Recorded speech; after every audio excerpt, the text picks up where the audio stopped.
Bonjour tout le monde, bienvenue à ce nouveau webinaire Cohésion par Technologia, Formation Qualitan et Zen et compagnie avec ma collègue Julie Banville aujourd'hui. Bonjour Julie.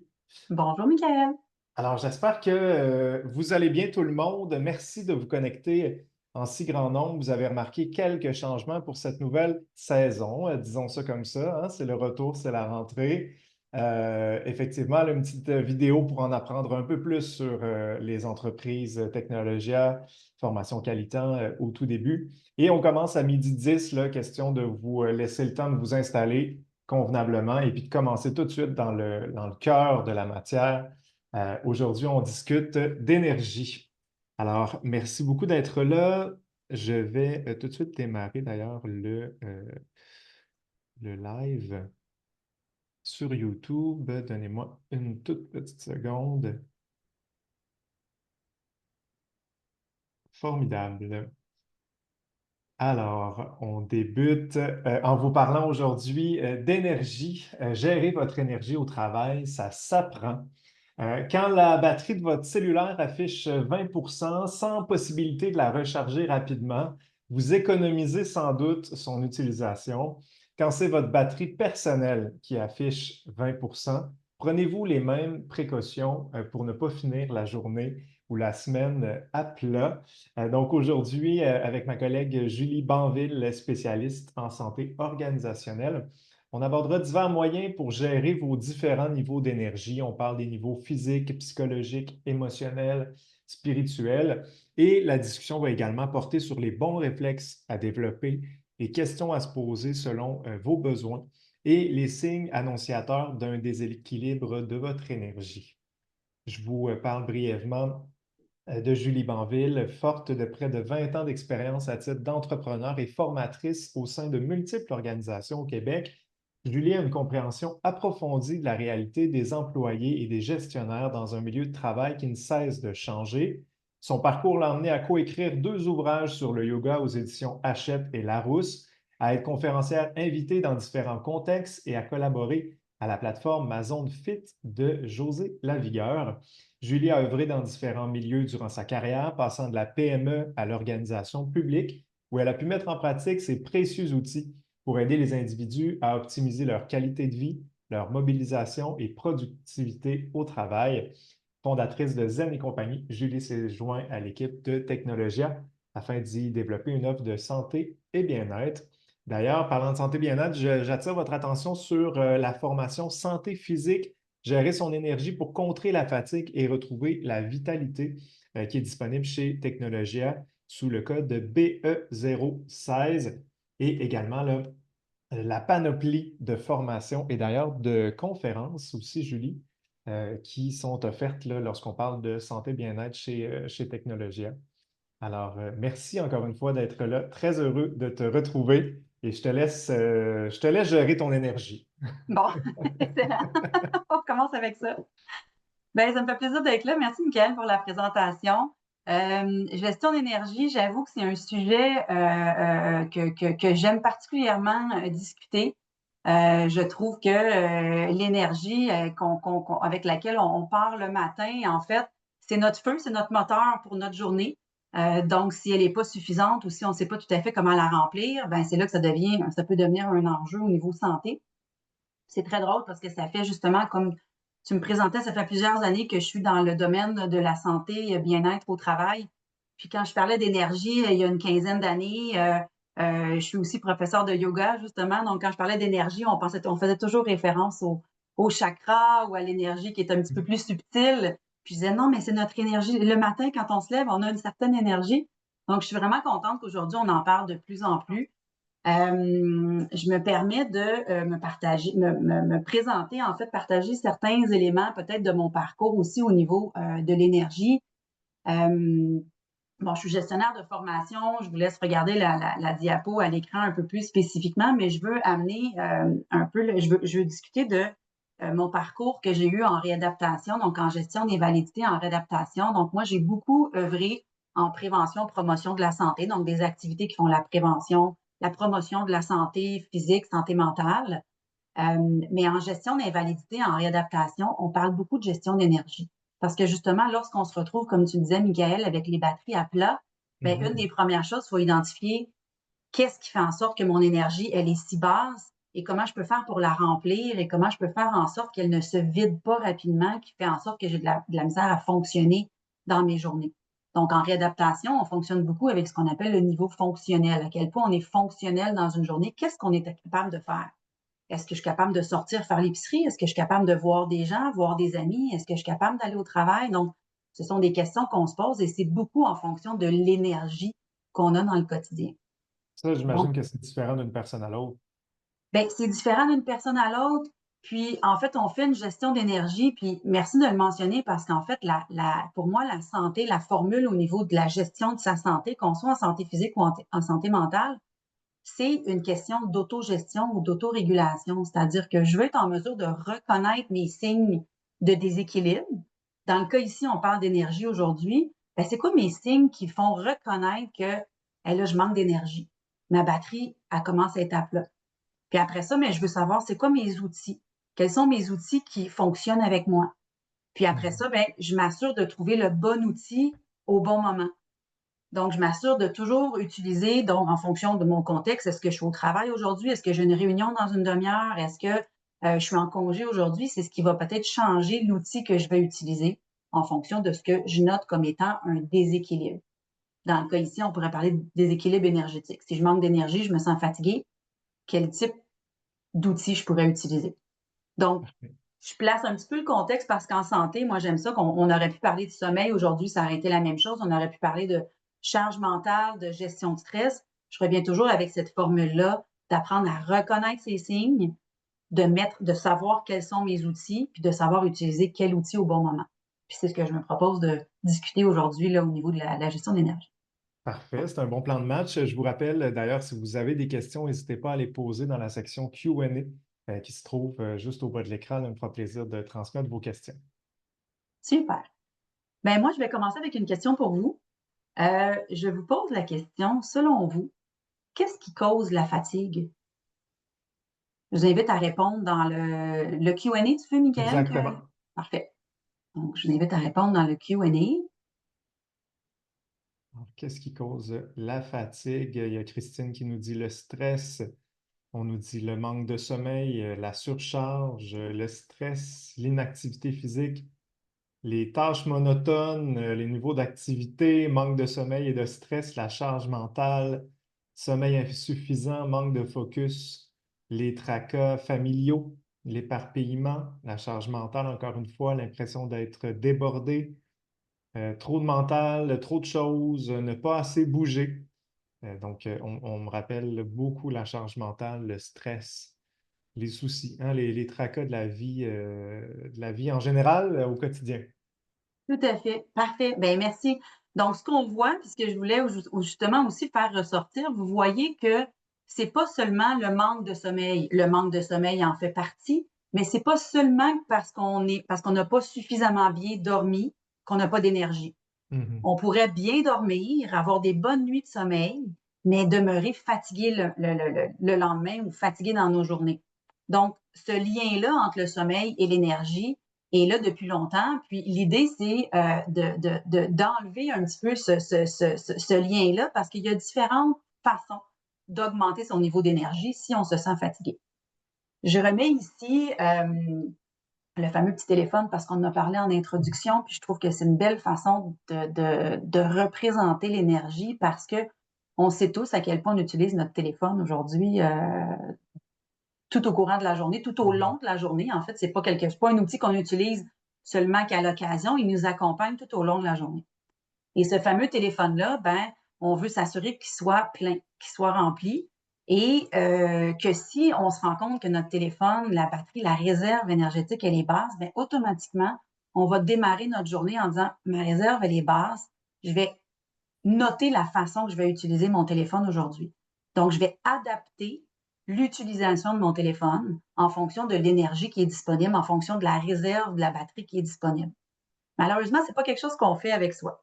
Le matin, on peut arriver, puis si on se posait la question, puis ça fait partie des outils que je vous donne à la fin, mais si on se posait la question, c'est quoi mon niveau énergétique aujourd'hui quand je pars ma journée? Ben, ça ne veut pas dire que ma journée va correspondre à mon niveau d'énergie. Donc, ça, c'est la première chose à faire attention. Si j'ai une batterie, que le matin, je me lève et j'évalue qu'elle est à 2 sur 10, mais que j'ai une grosse journée et que je ne fais pas de changement dans ma journée, bien, à ce moment-là, c'est sûr qu'il faut savoir que ça va encore plus diminuer mon énergie. Mais un autre mythe qu'on entend beaucoup aussi, ou du moins ce que j'entends beaucoup, c'est on a l'impression que le matin, on va se lever avec une réserve énergétique et le soir, automatiquement, elle va être plus basse. Pas nécessairement. Hmm. L'énergie fluctue tout au long de la journée en fonction de ce que je mets comme activité dans ma journée. Donc oui, en effet, le sommeil, c'est là où le sommeil, c'est important parce que le matin, ça correspond à la façon dont on a dormi, à la qualité du sommeil qu'on a eu la nuit d'avant. Mais après ça, tout au long de la journée, ça ne veut pas dire que ma réserve énergétique doit descendre. Elle pourrait aussi monter, fluctuer. Je pourrais partir avec un niveau d'énergie le matin. Vous vous souvenez peut-être, pensez à une journée où vous avez fait plein d'activités que vous avez aimées dans cette journée-là. Peut-être que le matin, vous étiez un peu plus fatigué. Puis à force de faire les activités, bien, l'énergie va monter dans la journée. Donc, juste de partir avec le concept que l'énergie fluctue tout au long de la journée. Et de défaire ce lien-là, finalement, entre le fait que c'est seulement le sommeil qui va nous donner de l'énergie. C'est pas seulement le sommeil, et c'est ce qu'on va voir. Ce que vous avez nommé, en effet, donc je vous ai posé la question, qu'est-ce qui cause la fatigue? Bien, ça revient un petit peu à qu'est-ce qui consomme notre énergie. Donc, au quotidien, qu'est-ce qui utilise de notre énergie? Bien, l'activité physique. Si physiquement, je fais des activités, physiquement, je dépense, bien, ça va consommer de mon énergie vitale.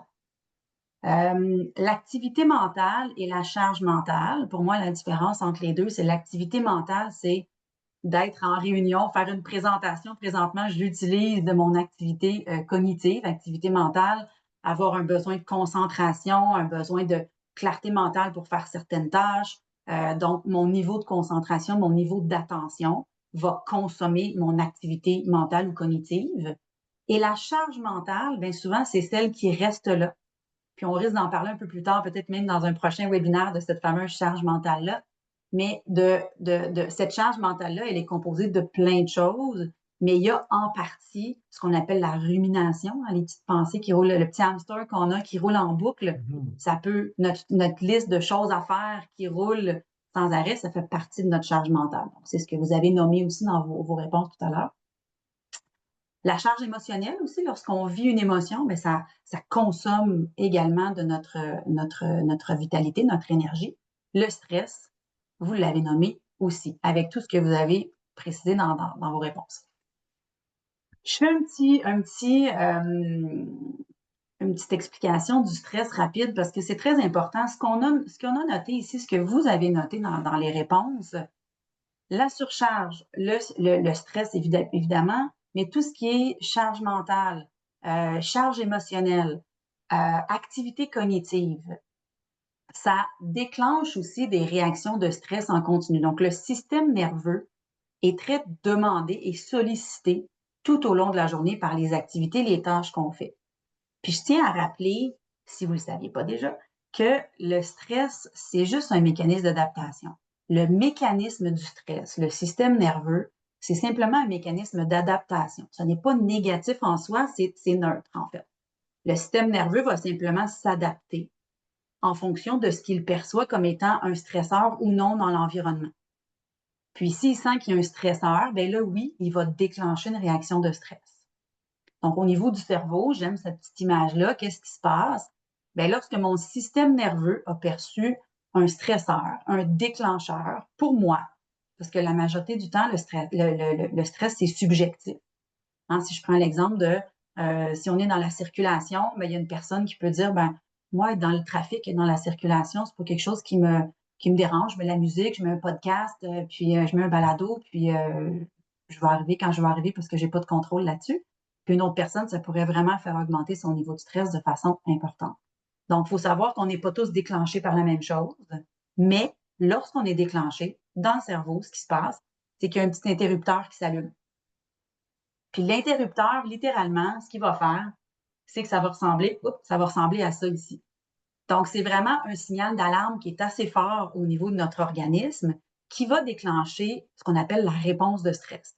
Cortisol, adrénaline, donc libération des hormones de stress, les muscles se contractent, le cœur s'accélère, on a une hypervigilance cognitive aussi parce qu'on est en mode danger, on est en mode survie. Donc, on est en mode, faut regarder, il faut s'assurer que tout notre environnement est pas menaçant. Donc, il Est-ce faut que, se mettre Julie, le en stress, activité. excuse-moi, elle nous met nécessairement en mode danger ou pas nécessairement? Bien, automatiquement, oui, c'est ce mode-là qui se déclenche. En même temps, plus nous, on apprend à bien gérer le stress dans le quotidien, l'idée, c'est justement d'apprendre à compléter ces cycles de stress. C'est-à-dire, au lieu qu'un premier stresseur va déclencher une réaction de stress, il y en a un autre qui s'accumule, un autre qui s'accumule, un autre. Et au fil de la journée, je ne fais qu'accumuler mes stresseurs sans prendre le temps d'apaiser mon organisme. C'est souvent là que le stress va devenir un petit peu plus envahissant ou les symptômes de stress vont devenir plus envahissants au fil de la journée. Mhm. C'est qu'on ne prend pas le temps de compléter et de ramener l'organisme à l'homéostasie, c'est-à-dire venir juste mettre moi je dis un petit coup de frein. J'aime expliquer le système nerveux en disant la réponse de stress comme notre accélérateur. C'est pas négatif, c'est un accélérateur. Donc oui, il s'enclenche, oui, on se met en branle, oui, on mobilise nos ressources pour faire face à ce qui est là. Est-ce que j'ai un budget à créer? Est-ce que j'ai une présentation à faire? Mais s'assurer qu'une fois que le danger est passé, donc pour mon cerveau, ça reste un danger qui est passé, ben, je veux m'assurer juste de m'apaiser, d'apaiser le système nerveux pour ensuite reprendre mes activités puis trouver une. Et il va se redéclencher plus tard. Mais l'idée, donc, cet interrupteur-là, il faut apprendre à le fermer, en gros. OK. Ça devient moins envahissant. Les symptômes deviennent moins envahissants, puis on se sent moins, donc pour répondre à ce que tu disais, Michael, on se sent moins en mode panique ou en mode Mhm. survie, en mode danger. Lorsqu'on apprend à compléter, c'est moi j'aime bien appeler ça, on a de la bienveillance avec notre système nerveux. Donc, on apprend à bien naviguer avec notre système nerveux, puis pas le laisser toujours enclencher en système de réponse au stress, mais d'apprendre à déclencher ce qu'on appelle le système nerveux parasympathique qui va déclencher la réponse de relaxation. J'aime appeler ça, on va donner un petit coup de frein. Donc, on s'assure de donner des coups de frein régulièrement dans une journée. Donc, ça, c'est la première chose que je voulais mettre de l'avant parce que par rapport à la fatigue, par rapport à l'énergie, lorsque le système nerveux est constamment enclenché, ben, ça consomme beaucoup d'énergie. Mhm. Donc, qu'on soit en charge mentale, qu'on soit en dépenses physiques, qu'on soit en le stress, on le sent qui est déclenché, ça va, comme ça mobilise beaucoup de ressources, ça diminue notre batterie énergétique. Donc, comment on peut s'assurer euh, d'aider ce mécanisme-là à se compléter pour faire en sorte qu'on se calme régulièrement dans une journée. Et c'est ce qui, déjà, évite les fuites d'énergie, si je peux dire ça comme ça. Parfait. Donc, une fois que le stress, on apprend bien sûr dans notre équation au niveau de nos outils santé à bien gérer le stress au quotidien. Il y a une médecin aux États-Unis, j'ai bien aimé la façon qu'elle appelle ça les 7 types de repos. Donc, je trouve ça bien parce que ça concorde avec d'autres modèles aussi au niveau de gestion d'énergie que je trouve intéressant. Donc, elle parle qu'il y a différents types de repos. Cette médecin-là, en fait, c'est Sandra Dalton Smith, et elle explique qu'avec ces 7 types de repos-là, ben, ce qu'on veut faire, c'est s'assurer de voir où est ma consommation d'énergie dans une journée pour savoir quel type de repos j'ai besoin. Est-ce que c'est un repos physique? Physiquement, j'ai besoin de me reposer. Entre autres, le sommeil pourrait rentrer dans cette catégorie-là. Je pourrais dormir, faire des siestes. Est-ce que c'est un repos mental, cognitif qui est nécessaire? Est-ce que c'est un repos émotionnel? Parce que je vis beaucoup de montagnes russes émotionnelles, j'ai besoin de m'apaiser émotionnellement. Est-ce que c'est un repos social parce que je vois trop de monde ou je vois pas assez de monde en fonction de comment je suis? J'ai été entourée de trop de personnes ou au contraire, j'ai l'impression que j'ai besoin de voir des gens, donc ça va me permettre d'adresser cet élément-là. Au niveau spirituel, ce qu'on mentionne spirituel, c'est au niveau de le sens. Qu'est-ce qui fait du sens pour moi? Est-ce que c'est cohérent? Est-ce que ça fait du sens? Est-ce que j'y trouve un alignement avec mes valeurs, avec mes Mhm. croyances, dans donc, ou un désalignement qui pourrait nécessiter un repos, ou j'aime ça appeler ça aussi le repos pourrait être appelé une prise de recul, en fait, pour analyser puis regarder tout ça. Et le repos créatif, ben peut-être c'est la même chose. Peut-être que j'ai besoin de me concentrer sur la créativité ou peut-être que j'ai trop consommé de créativité, puis c'est de dire, ben OK, je vais aller dans l'autre sens pour me reposer. Donc, l'idée des types de repos, c'est d'analyser déjà à la base qu'est-ce qui, dans une journée, consomme mon énergie pour savoir peut-être quel type de repos serait bénéfique pour moi. Puis, si on parle de repos, ben, on pourrait faire la même chose en transformant ces repos-là en réserve énergétique. Et donc, j'utilise les mêmes 7 repos pour les transformer en réserve ou en batterie énergétique.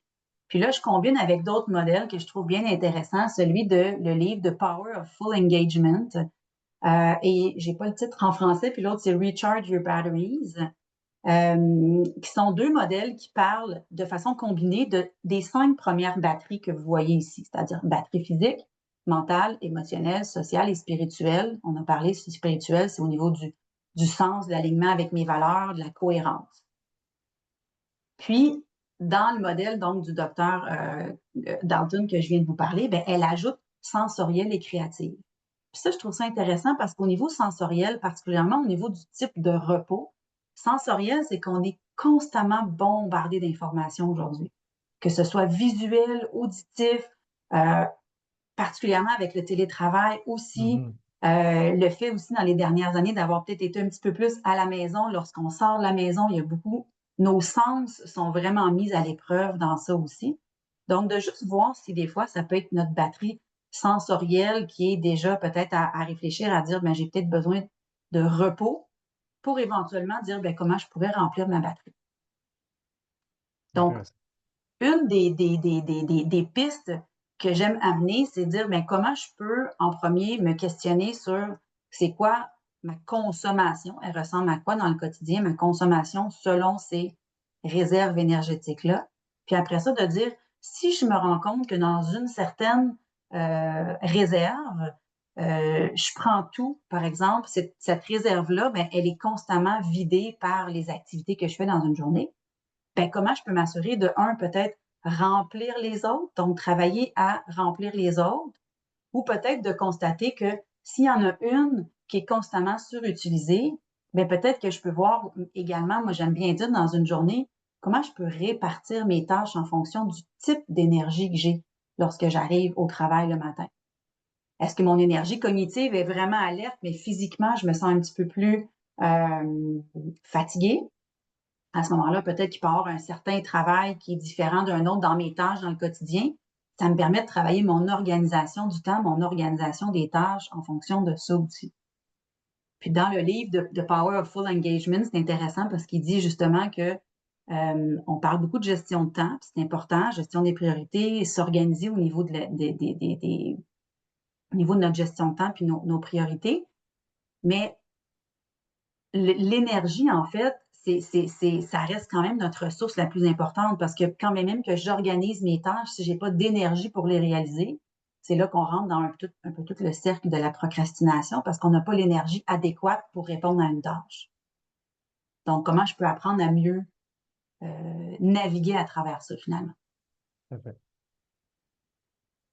Et comment, Julie, petite question avant qu'on on continue. D'ailleurs, si vous avez des questions, je vous rappelle là, que vous pouvez les écrire dans la section Q&A au bas de l'écran.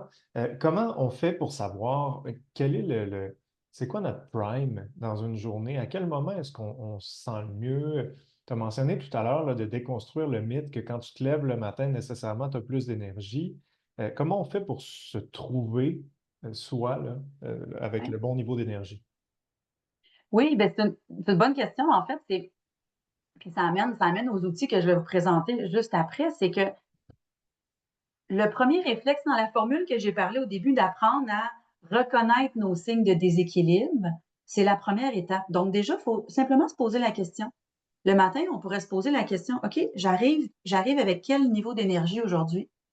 Puis on peut même s'amuser dans la formation, j'en parle beaucoup, on peut même qualifier notre énergie. Ça ressemble à quoi au niveau de la qualité? On peut la quantifier, mais on peut aussi la qualifier. Elle est différente en fonction de, si je vous donne l'exemple de écouter une musique, pour ceux qui aiment la musique, on écoute une musique qui nous permet d'aller s'entraîner au gym, d'aller s'entraîner, de faire un sport, faire une activité, ça sera peut-être pas la même musique que lorsqu'on veut se calmer, s'apaiser. Donc, ça va changer notre qualité d'énergie en fonction, par exemple, du type de musique qu'on va écouter. Fait que c'est le même principe. On peut voir, donc, déjà au début de la journée, dire, OK, quelle quantité d'énergie j'ai aujourd'hui en me levant ce matin? Quelle est la qualité de mon énergie?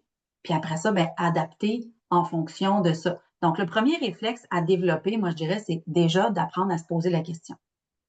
Plus on apprend à se connaître, plus on apprend à se lire, plus on est en train de déjà développer des outils de dire, OK, je suis capable de reconnaître quand est-ce qu'il n'y en a pas d'énergie ou quand est-ce que mon énergie n'est pas adéquate en fonction de la tâche que j'ai à faire. Mhm. Puis à force de le faire, déjà, ce réflexe-là va nous permettre de dire, OK, bien, une des façons, par exemple, quand j'ai une tâche à réaliser, puis j'ai pas beaucoup d'énergie pour la faire, bien, je peux la morceler. C'est un des exemples. Je vais faire cette portion-là, donc je vais la diviser en différentes tâches, puis je vais l'étirer peut-être sur la journée, sur la semaine, sur le mois. Donc, je peux aussi, par exemple, la partager à quelqu'un, dire, écoute, je vais faire cette portion-là, je vais l'envoyer à quelqu'un, elle va me donner ses commentaires, je vais faire une deuxième portion.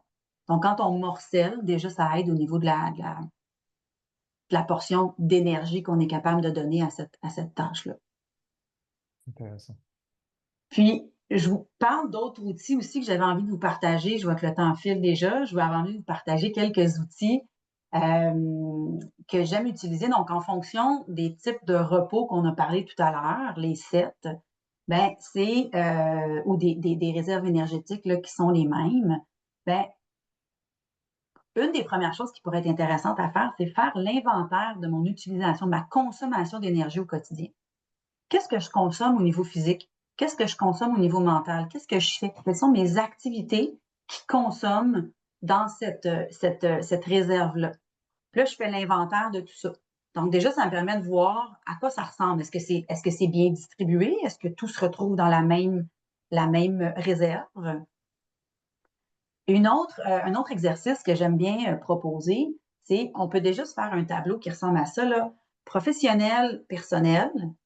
Quelles sont mes activités ou mes tâches qui sont énergisantes, qui me donnent de l'énergie, et lesquelles sont énergivores? Puis là, si vous êtes des fans d'Excel, vous pourriez même catégoriser ça, par exemple, en elle est énergivore à combien sur 5 ou elle est énergisante à combien sur 5. Fait que là, on peut s'amuser à même graduer à ce moment-là. Et ça nous permet, après ça, quand on fait de l'organisation de temps, de l'organisation de la semaine, de choisir en fonction qu'est-ce qui est énergisant, qu'est-ce qui est énergivore, et s'assurer, par exemple, si je me lève avec une batterie le matin à 2 sur 10, ben, si dans ma journée, au niveau professionnel et personnel, je n'ai presque uniquement que des activités énergivores, ben, je sais que ça ne fonctionnera pas avec, je ramène à l'image du téléphone, là, ça ne fonctionnera pas au niveau de ma réserve disponible. Donc, à ce moment-là, je peux peut-être jouer aussi une journée. Je ne peux pas changer beaucoup de choses. Je dois réaliser cette journée-là avec l'énergie qui est disponible. Ben, peut-être se dire le lendemain, la soirée, les prochaines journées, le week-end qui s'en vient, comment je vais devoir adapter en fonction de ça. Puis, dernier petit exercice que j'aime bien proposer, c'est un participant dans une des formations que j'ai données il y a déjà plusieurs années de ça, qui est arrivé avec l'image du bonhomme de neige que j'aime beaucoup, sans vouloir nous amener dans l'hiver dès maintenant. Mais penser aux 3 boules du bonhomme de neige, ça peut être une question à se poser le matin. Comment est mon énergie physique, mentale, émotionnelle? Puis je dessine la boule du bonhomme de neige en fonction physique, celle d'en bas, émotionnelle, le milieu, mental, celle au niveau de la tête. Puis je dessine la boule, le cercle en fonction du chiffre que je lui ai donné. Puis ça me permet de voir si est-ce que je vais être en équilibre aujourd'hui ou est-ce que je vais être en déséquilibre.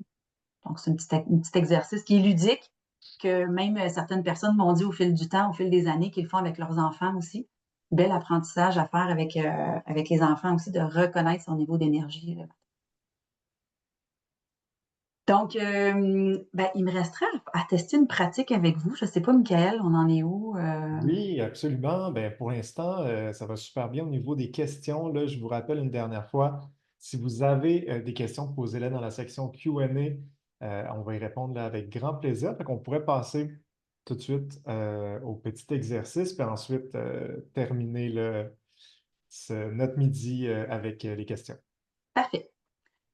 Donc, je vous montre la petite pratique que j'ai appelée la série 777, aussi simple que ça. On va faire ça, donc je vais départager mon écran dans quelques instants pour que vous puissiez me voir. L'avantage, c'est que vous me voyez, moi, je ne vous vois pas. Donc, dépendamment que vous êtes à la maison, en télétravail ou encore même au bureau, pourquoi pas faire ça? Vos collègues vont vous demander pourquoi vous êtes en train de faire ça. Vous allez dire, je suis en train de cultiver mon énergie. Donc, ça va répandre la bonne nouvelle. Cette pratique-là, en fait, spécifiquement, premièrement, une des façons simples de se redonner de l'énergie, se lever. Lorsqu'on est assis toute la journée, notre corps se met en mode veille. Tout comme notre cerveau, à un certain moment donné, vient à se mettre en mode veille, mais notre corps se met en mode veille également, comme notre ordinateur, quand on ne l'utilise pas.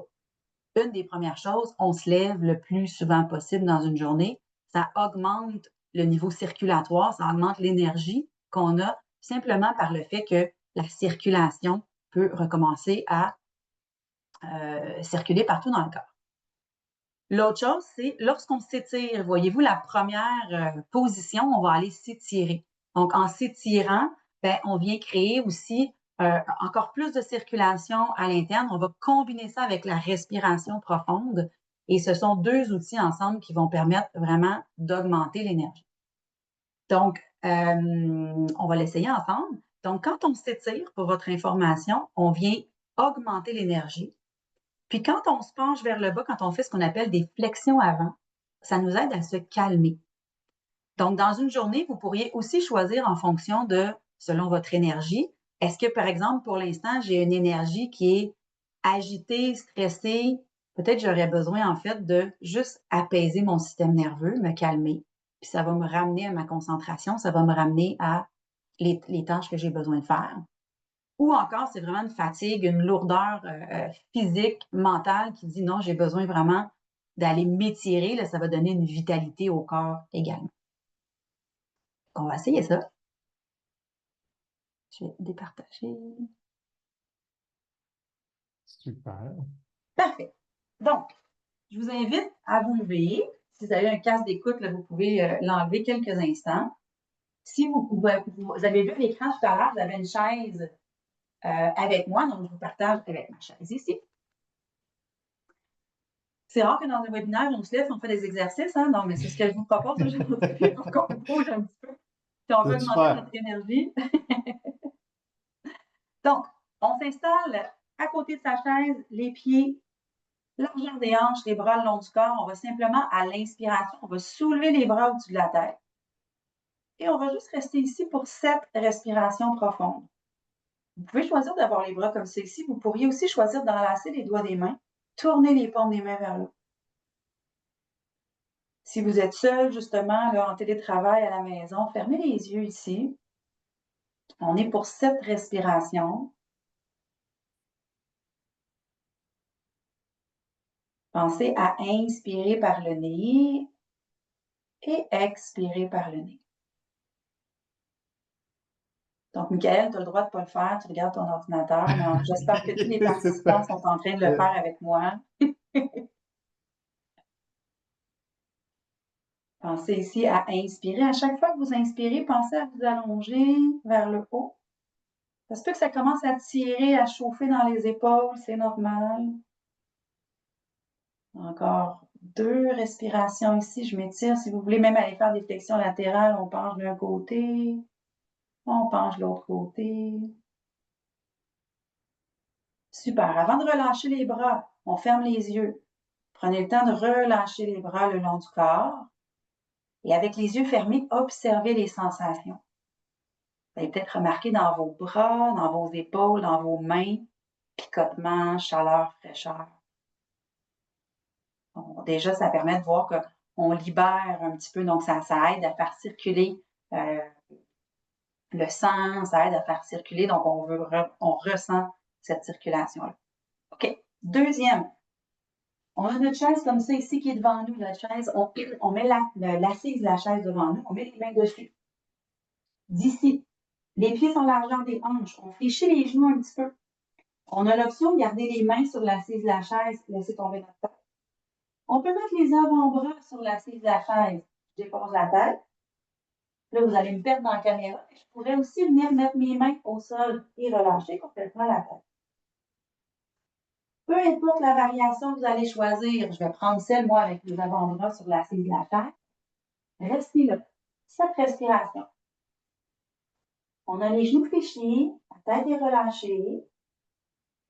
On laisse tout le poids des épaules, le poids des bras, le poids de la tête se relâcher. On peut ressentir l'étirement derrière les jambes. Et on inspire profondément par le nez. On expire profondément par le nez. On maintient ça encore 2 respirations.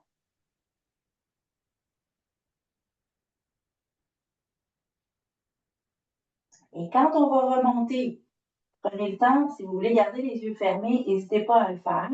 Mais prenez le temps de remonter tranquillement. Idéalement, l'inspiration, on met les mains sur la chaise et on déroule. On remonte tranquillement. Comme je disais, on peut garder les yeux fermés ou on ouvre les yeux. Et d'ici, on s'installe à nouveau, pied largeur des hanches, on est debout. On va garder les bras le long du corps et simplement dans une posture debout, on va juste faire des respirations profondes ici. Donc, je vous invite avec les yeux fermés à imaginer déjà que vous créez de l'espace au niveau des épaules. On imagine qu'on a un fil sur le sommet de la tête qui nous étire vers le haut, créer de l'espace entre les vertèbres de la colonne. Et par le fait même, encore une fois, on augmente la vitalité interne, la circulation interne.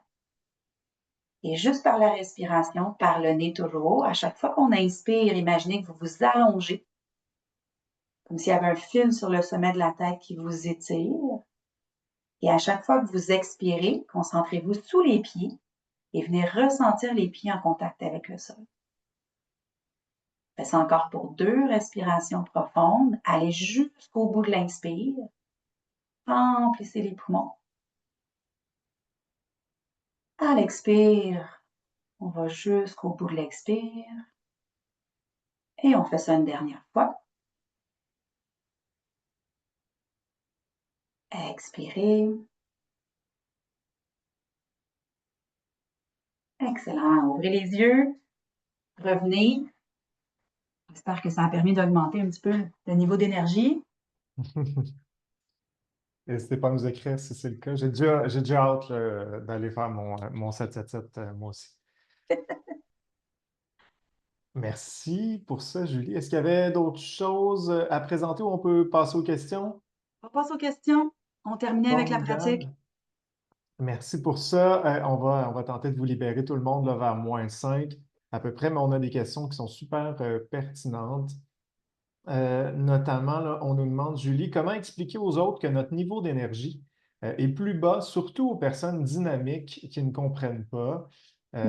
Effectivement, hein, en essayant de voir quel est notre niveau d'énergie, est-ce qu'il n'y a pas une espèce d'anxiété ou euh, Oui. je ne sais pas si tu comprends ce que je veux dire, là, une culpabilité peut-être à s'écouter et à se dire aujourd'hui, je suis à 2 sur 10. Je vais peut-être pas commencer le rapport annuel que je devais rédiger, là. Ben tout à fait. Puis je dirais même que c'est, c'est, c'est ça avec quoi je fais la promotion depuis plusieurs années. Dans le fond, c'est d'apprendre à reconnaître que nous, on peut être différents. On est tous différents. Il y a autant de gestion de gestion de santé qu'il y a d'humains qui sont en train de gérer sa santé. Donc, je pense que ça, c'est ce qui s'en vient tranquillement en milieu de travail. Je pense que la difficulté, des fois, en effet, c'est de se comparer, puis d'avoir comme parce que c'est vrai que les messages qu'on entend beaucoup, hein, on est dans Mhm. l'hyper-performance, on va se le dire, on est dans l'hyper-performance, donc il faut toujours être capable d'en faire plus, de relever plus de défis, mais ça se peut qu'on n'ait pas l'énergie. Fait que moi, j'ai plus tendance à dire, respectons notre énergie. Donc, l'image du marathon par rapport à l'image du sprint, je peux pas courir à la même vitesse quand je vais faire un sprint que je vais courir quand je vais faire un marathon. Je dois gérer mon énergie tout au long du marathon. Donc, c'est un peu le même principe et c'est vrai que ça peut être difficile quand d'autres personnes n'ont pas le même niveau d'énergie. Des fois, Mhm. on n'a vraiment pas les mêmes types de réserves énergétiques, puis on le constate entre 2 personnes. Je pense que la première chose que moi, j'aurais tendance à dire, c'est apprendre à le nommer, apprendre à le dire Au début, ça va peut-être être un petit peu plus inconfortable de le dire, mais à force de le nommer, à force de le mentionner, peut-être même qu'on peut en faire un défi d'équipe dans notre équipe de travail. Si on est gestionnaire, on peut peut-être implanter ça aussi comme pratique de gestion, de dire que c'est correct de ne pas avoir le même niveau d'énergie, puis on peut au contraire se partager les tâches. Donc, je pense que on devient meilleur à force de le faire, puis on devient plus à l'aise à force de le faire et de le nommer, puis de le reconnaître chez soi aussi. Très intéressant. Je vous rappelle également que le webinaire sera disponible sur notre chaîne YouTube, la technologie, si vous voulez revoir certains segments ou encore l'exercice 777. Julie, par où commencer lorsqu'on est habitué de toujours aller au bout de nos réserves, de ne pas Mm. sentir notre fatigue avant d'être complètement exténué? C'est très difficile. Je ne vous cacherai pas que tout ce que je vous propose là, c'est difficile, particulièrement quand on est habitué de fonctionner sur un certain rythme. Alors moi, j'aurais tendance à dire, essai-erreur, on fait des tests, on essaie, on enlève quelques éléments, on voit, ah, est-ce que j'ai plus d'énergie? Donc, on peut soit faire le test un peu plus extrême de dire, OK, je vais partir de, j'ai X nombre, je donne un exemple, j'ai X nombre d'activités dans ma journée, je vais partir à un quart de ça. Je vais voir comment je me porte le lendemain, comment je me porte le soir. Puis après ça, ben, j'augmente. Faire Hmm. le petit tableau que je parlais tout à l'heure aussi de ce qui est énergisant puis énergivore. Construisez vos journées un petit peu plus équilibrées en termes d'énergisant et énergivore pour voir la différence. Mais on est vraiment ici dans l'essai-erreur. Puis c'est vrai que quand on est dans un mécanisme, un pattern où on est beaucoup dans, on est habitué d'en prendre beaucoup sur nos épaules, d'en réaliser beaucoup dans une journée, ben, ça demande quand même de déconstruire un petit peu ça puis de revoir notre organisation pour faire des tests. Au début, moi, je vous dirais faire des tests. Après ça, si on se rend compte que de maintenir ce niveau d'activité-là nous convient, puis on est capable de maintenir notre énergie, ben, c'est pas négatif en soi. Mais si on se rend compte que ce niveau d'activité-là fait en sorte que je diminue mon énergie au fil des journées, des semaines, ben là, on a peut-être quelque chose à revoir au niveau de notre organisation énergétique, finalement. Quels sont les signes d'une baisse d'énergie ou même, j'ajouterais, là, d'une surchauffe énergétique? Ben, vous en avez nommé quelques-uns, hein. On peut sentir que déjà, il y a une lourdeur physique. Il y a au niveau de la concentration, par exemple, on essaie de se concentrer, on n'arrive pas. Si vous êtes de ceux qui, des fois, moi, ça m'arrive, on lit un paragraphe, on relit le paragraphe, on relit le paragraphe, ben, ça peut être signe qu'il y a une fatigue, par exemple, cognitive. La désorganisation. On est désorganisé, on ne sait plus où trouver l'information. Ben, est-ce que mon énergie. Puis rappelez-vous des différentes réserves énergétiques. Ça se peut qu'on ait de l'énergie physique, mais que c'est au niveau cognitif que ça va moins bien à ce moment-là. Donc, prenez conscience à chaque fois. Donc, ça peut se manifester physiquement, mentalement, émotionnellement. On est plus sensible, on est plus fragile, on est plus colérique, on est plus irritable. Ça peut être aussi à se questionner sur, ah, ben, est-ce que peut-être mon énergie est mal gérée ou est-ce que actuellement je suis plus dans une énergie qui est plus basse. Puis donc, c'est vraiment en se posant les questions puis en voyant, ça peut être un signe de quoi ça? Parce qu'évidemment, il y a beaucoup de choses qui sont multifactorielles. On dit des choses ici, mais que ça pourrait être lié à une gestion de stress qui est peut-être pas adéquate. Ça pourrait être lié à une charge mentale qui est beaucoup trop élevée, qu'il faudrait peut-être apprendre à mieux organiser, structurer, gérer. Donc, ça peut être aussi une période émotionnelle très difficile. Donc, c'est peut-être plus l'intelligence émotionnelle qu'on veut travailler à ce moment-là. Ça peut être multifactoriel aussi, tout ça. Beaucoup de petits mots, Julie, de remerciements, beaucoup de trucs que les gens vont partager à leurs collègues, là. Jimmy plutôt, là, qui nous dit j'aime beaucoup l'exercice 777. Je l'ai fait en inspirant par le nez et en expirant par la bouche pour faire circuler plus l'énergie. Merci beaucoup. Je vais l'intégrer comme activité pour commencer ou terminer mes groupes de discussion. Alors, c'est des beaux mots qui font plaisir.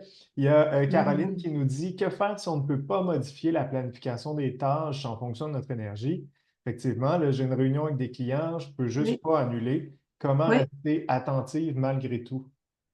Ben, moi, ce que je dirais, c'est ben, justement peut-être de voir au niveau des autres réserves énergétiques. Est-ce que, par exemple, quand j'assiste à la réunion, est-ce que de prendre des notes pour moi va être calmant? Est-ce que d'amener toute mon attention? Donc, de voir dans la façon dont je vais assister à la réunion, comment je peux faire pour être en mode réserve d'énergie, en fait, protection d'énergie. Je peux dire ça comme ça. Donc, comment je peux voir à protéger mon énergie durant la réunion?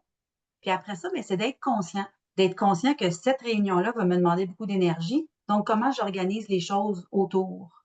Hmm. Puis j'en profite pour juste, Michael, peut-être le petit point sur inspirer par le nez, expirer par la bouche, oui, mais aussi tester d'expirer par le nez également, parce que l'expiration par le nez va faire en sorte que ça va prolonger l'expiration. Pour le système nerveux, c'est très, très bienveillant d'expirer par le nez parce qu'on vient vraiment apaiser le système nerveux en expirant par le nez également. Donc, ça peut être un petit truc. Très intéressant. Julie Banville, merci énormément pour ton temps. Ça a été une belle heure de lunch avec toi. Merci pour ça. Je vous rappelle Plaisir. également que vous pouvez vous rendre sur le technologia.com. Le code, donc gestion d'énergie, donc, qu'on vous donne aujourd'hui, c'est le BE016, mais également une panoplie de formations et de conférences sur le bien-être, la gestion d'énergie, santé bien-être au travail est disponible également sur technologia.com. Et vous pourrez voir et revoir ce webinaire sur la chaîne YouTube de Technologia, le PowerPoint également, là, que mes collègues vont vous envoyer par courriel. Alors, merci énormément, Julie, encore une fois. Et nous, Ça bien, fait on se plaisir. dit à la prochaine pour un autre webinaire. Absolument. Bonne Bonne journée. journée.